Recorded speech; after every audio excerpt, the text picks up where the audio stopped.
전해져 내려오는 빨간 옷을 입은 한 소녀에 대한 얘기가 있는데요. 대만에서 마신자라 불리는 이 소녀 귀신은 사람들을 유인해 그의 영혼을 빼앗아 버리는 귀신으로요. 말도 안 돼. 자, 지금부터 제가 들려드리는 이야기는 소문도 전설도 아닌 바로 실제 선. 자, 1998년 3월 대만 타이중의 대둔산으로 놀러 갔던 한 가족이 이후 원인 불명의 병으로 모두 사망하는 사건이 발생했죠. 당시 대만에서는 귀신을 소재로 한 방송이 한창 유행 중이었는데요. 그중 신출귀몰 제작팀에게 도착한 하나의 영상이 있었습니다. 그 영상을 본 제작팀은 경악을 금치 못했는데요. 영상 속에 있었던 건 등산하고 있는 가족들과 그 뒤를 따라가는 정체불명의 빨간 옷을 입은 소녀였죠. 뭐야?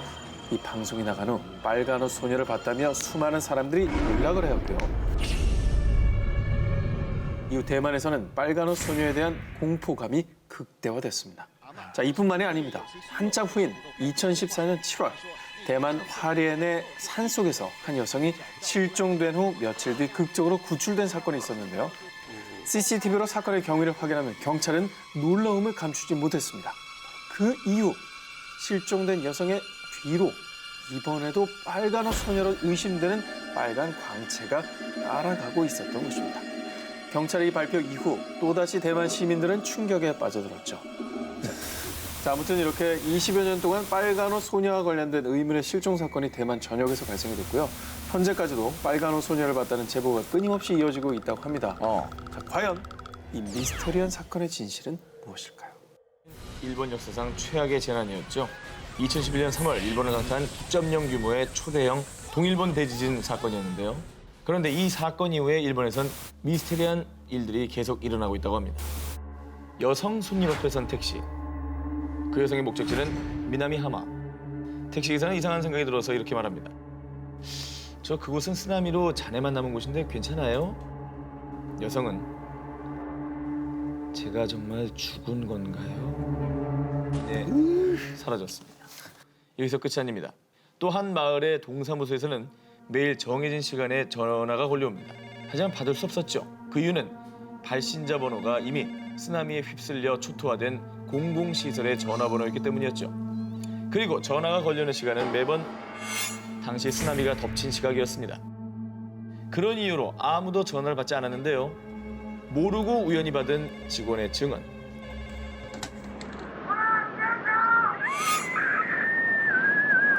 비명과 함께 거대한 물이 덮치는 소리가 들렸다고 합니다.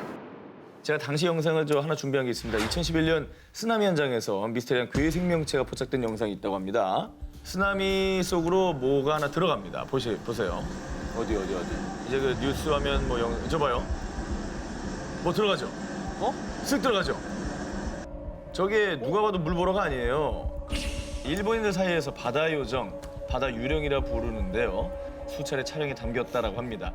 피해 지역의 유령 목격담이 속출하자 결국 2013년 일본의 공영방송 NHK에서는 쓰나미 희생자와 재회했다는 이재민의 불가사의한 체험을 특집으로 꾸민 스페셜 프로그램 동일본 대지진 고인과의 재회를 방영하기까지 했다고 합니다. 전문가들은 이런 현상을 두고 쓰나미로 잃은 가족과 이웃을 영혼으로나마 만나고 싶은 그리움과 죄책감이 유령 이야기를 확산시키고 있는 거라고 얘기하고 있는데요. 2011년 이후 5년이 지난 지금까지도 일본을 떠도는 유령 목격담. 과연 그 미스테리의 실체는 무엇일까요? 아유, 근데 뭐 진짜인지 아닌지 모르겠지만 참 안타깝다. 안타깝죠. 1986년 마지막 분화를 한 이후로 분화 활동은 멎었지만 여전히 활발히 활동하는 화라산입니다. 이 미아라산의 또 다른 이름이 있다죠. 바로 자살산. 끔찍한 일입니다. 그 이유는 무려 1000명에 가까운 사람이 이 분화구 속에 목숨을 던졌기 때문이죠. 미아라산은 1934년 2월 도쿄의 여학생 2명이 이 산에 오르기 전까지는 거의 알려지지 않은 산이었습니다.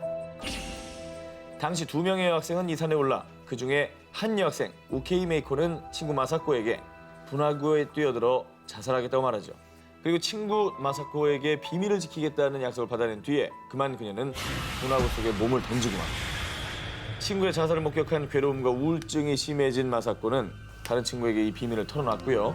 그 친구 또한 나도 메이코의 뒤를 쫓아서 미아라산의 문을 통해 낙원에 가고 싶어 데려가줘 결국 또 다른 친구의 마음을 돌릴 수 없었던 마사코는 또 한 명의 친구를 미하라산으로 데려갔고 그렇게 그 한 명의 여학생은 분화구 속으로 사라졌습니다. 독이 됐네. 이 상황을 알게 된 동경 1일신문은 죽음을 유혹한 소녀, 하구의 분화구 투신을 2번이나 했네라고 떠들썩하게 보도하고 맙니다. 근데 이상하게도 그 이후로 미하라산은 여학생들의 투신 장소가 되면서 그 해에만 약 39명, 다음 해에는 약 944명이 자살을, 또 자살 직전에 구조된 여학생 수만 해도 무려 1,400여 명이나 된다고 합니다. 다행히도 지금은 국립공원으로 지정이 되어 있는데요. 수십 년이 지난 지금도 사람들은 종종 홀령을 본다는 증언을 하고 있다고 합니다. 여행자들의 도시라 불리는 대만 타이베이. 이곳에서도 타이베이 101 빌딩, 세계 무역센터와 인접, 타이베이 시내가 훤히 보이는 전망까지 갖추고 있어서 대만 최고의 호텔로 꼽히는 G 호텔이 있습니다. 그런데 세상 원더풀한 이 호텔을 대만인들은 무척이나 두려워한다고 합니다. 좋아 보이는데. 비싸서 두렵나? 호텔이 무서울 이유가 있나요? 그렇죠. 네. 이곳은 세계에서 무서운 호텔 탑 10에 늘 꼽히는 곳이기 때문입니다. 왜 그렇지? 1989년에 설립된 G 호텔은요, 엘리베이터와 복도에서 기이한 현상이 자주 발생한다고 합니다. 새벽 시간, 아무도 없는 1층에 엘리베이터 문이 열립니다. 오류인가 싶었는데 특정 층으로 올라가더랍니다. 그런데 이뿐만이 아닙니다. 아, 누가 새벽에 이렇게 복도를 뛰어댕겨요? 군화 소리가 너무 커요. 아이. 그래서 직원이 항의 전화가 온 층으로 가보면 복도는 텅. 게다가 어떤 투숙객은 자다가 눈을 떴는데 군복 입은 남자 얼굴이 눈앞에 딱! 무섭다. 홍콩 대표 액션 스타 성룡도 이 호텔에서 머무르던 중 귀신을 봤다며 새벽 3시에 기겁을 하고 나왔다고 합니다. 와, 뭐야. 이 자리가 옛날에 뭐 군부대 자리였던 거예요? 아니 그러니까 무슨 사연 같은 게 있었나요? 떠도는 추측으로는 호텔이 세워진 곳이 과거 제2차 세계대전 당시 정치범 수용소와 처형장이 있었던 곳이라고 합니다. 무려 4,000명이 죽은 곳이라는 썰만 돌고 있습니다. 그런데 정말 더 미스테리한 건요. 호텔 로비에 있는 커다란 부적 2개 보이시죠? 강시부적이다, 강시부적. 작품이 아니라 부적인 거고. 누가 봐도 부적이죠, 그죠? 호텔 측에서는 단지 인테리어일 뿐이다 라고 일축했다고 합니다.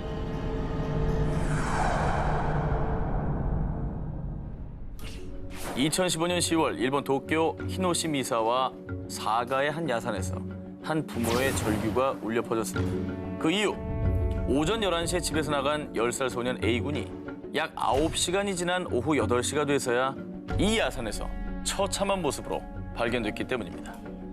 사망한 A군은 차가운 알몸으로 오르막길에 있는 나무 밑동에 밧줄을 묶어 목을 매 마치 매달리듯 누워 있었고요. 게다가 뒷짐진 양손과 발은 비닐끈으로 꽁꽁 묶여 있었습니다. 아, 너무 끔찍하다. 이건 뭐 누가 봐도 네. 어떤 살해 현장인데요. 예, 끔찍하네요. 하지만 수사 결과 이 사건은 자살로 종결됐습니다. 설마, 애긴데요? 어떻게 저렇게 자살을 해요? 그죠? 자기 손이 묶여 있는데.